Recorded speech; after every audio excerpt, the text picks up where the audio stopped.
I didn't lose my family when I inherited $1 billion. I finally realized they were never my family to begin with. Everyone thinks the money changed them, but they're wrong. The money didn't change a single thing. It just acted like an x-ray. It showed me the bones of who they really were, and what I did to them after they tried to take it all didn't just stun them, it broke them. But to understand why I did what I did, you have to understand the decade of silence that came before. Growing up, I was the ghost of the family, the one who didn't quite fit, the one who wasn't the athlete, the one who wasn't the genius, the one who wasn't the favorite. I was just there. I remember being 12 years old at my own birthday dinner, sitting at the far end of the long mahogany table, watching my parents laugh with my older brother about his varsity win while they didn't even look in my direction when I tried to mention my grades. I spent years trying to earn their approval, trying to be the person they wanted me to be, hoping that one day I'd finally feel like I belonged. I loved them. I honestly did. I thought our dysfunction was just normal. I thought the quiet snubs, the backhanded compliments, and the way they would conveniently forget to include me in weekend plans were just how families worked. I was so blind. I thought, if I just worked hard enough, if I was just good enough, they'd finally see me. I didn't know that while I was trying to earn their love, they were just counting down the days until my grandparents' estate was divided. They were looking at me not as a child, but as an inconvenience, a placeholder they couldn't wait to move past. When my grandparents finally passed, the air in the family changed. It wasn't sadness, it was tension, it was vibrating. We all gathered at the lawyer's office for the reading of the will, and I remember walking into that room feeling so small, so intimidated. I was expecting to hear that the company had been split. That's what they told me. They kept saying, "Don't worry, we'll take care of it. You just keep doing your thing," in that patronizing, sing-song voice they reserved for when they wanted me to stay quiet. Then the lawyer opened the folder, and he said my name, every single asset, the controlling shares, the real estate empire, the investments. It was all mine, 100%. My grandparents saw through them. They saw exactly what I couldn't see.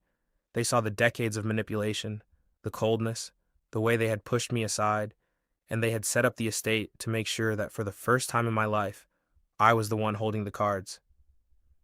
The silence in that room wasn't shock. It was cold, hard calculation.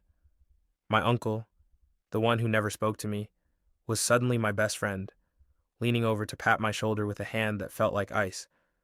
My sister was already texting me about investment opportunities, her eyes darting between me and the lawyer like she was looking for a crack in the foundation.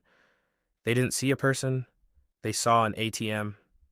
And that realization, it hit me harder than the money ever could. I wanted to share.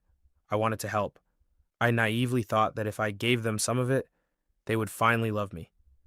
But the moment I said no to an unreasonable request, to fund a failing project my brother had been running for years, the masks dropped completely. They didn't just plead, they threatened. They tried to frame me for incompetence. They tried to bring in advisors to sign away my rights. They even tried to smear my name to the board of directors, telling everyone I was unfit to lead. They weren't just greedy, they were cruel. And that cruelty didn't happen overnight. It was a slow, agonizing campaign of gaslighting designed to make me feel like I was crazy for not handing over the keys to the kingdom. That was the day I stopped being the ghost. That was the day I became the CEO. And more importantly, the day I became the person my grandparents wanted me to be. Everyone expected me to hold on to the power. They expected a power struggle, a fight, a way to leverage me. They thought if they pressured me enough, I would eventually cave, just like I had caved on everything else for 18 years. So, I did the one thing they never saw coming. I liquidated the empire, I sold the company, I sold the real estate, I took every single cent of that $1 billion inheritance, and I placed it into a blind trust.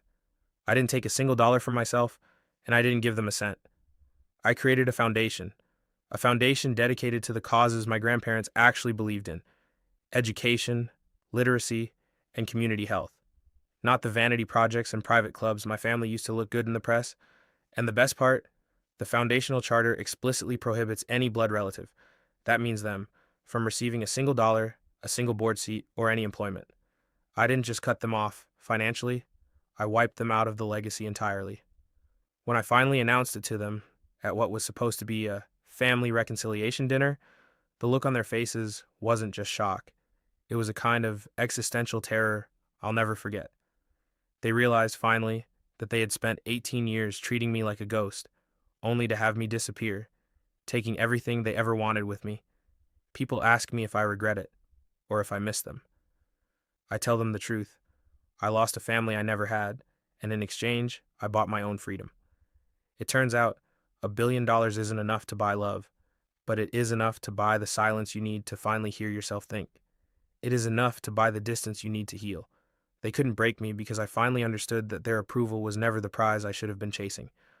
I'm living proof that sometimes the hardest thing you have to do to be free is to burn the bridge you spent your whole life trying to build, especially when you realize it's the only thing keeping them close to you. If you've ever had to cut off someone you love to save yourself, or if you've realized that the people you were born to aren't the people you were meant to grow with, I want to hear your story in the comments.